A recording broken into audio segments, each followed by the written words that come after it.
Welcome to my channel. വേനലവധി കഴിഞ്ഞ് June 2-ന് പുതിയൊരു അധ്യയന വർഷം ആരംഭിക്കുകയാണ്.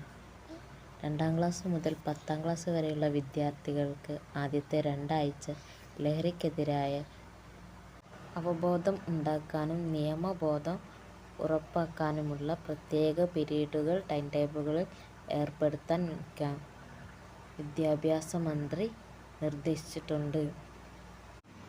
അതിശക്തമായ കാലവർഷമായിട്ടും ഇതുവരെ പുതിയ അപ്ഡേറ്റുകളൊന്നും റിപ്പോർട്ട് ചെയ്തിട്ടില്ലാത്തതുകൊണ്ട് ജൂൺ 2-ന് തന്നെ സ്കൂൾ ആരംഭിക്കുന്നതാണെന്നാണ് പ്രതീക്ഷിക്കുന്നത്. ഈ വർഷത്തെ പ്രവേശനോത്സവം നടക്കുന്നത് ആലപ്പുഴ ജില്ലയിൽ വെച്ചിട്ടാണ്. ഇതുപോലുള്ള ഇൻഫോർമേറ്റീവ് വീഡിയോസുകൾ കൂടുതൽ അറിയാൻ വേണ്ടി എൻ്റെ ചാനൽ ഒന്ന് സബ്സ്ക്രൈബ് ചെയ്ത് സപ്പോർട്ട് ചെയ്യണേ.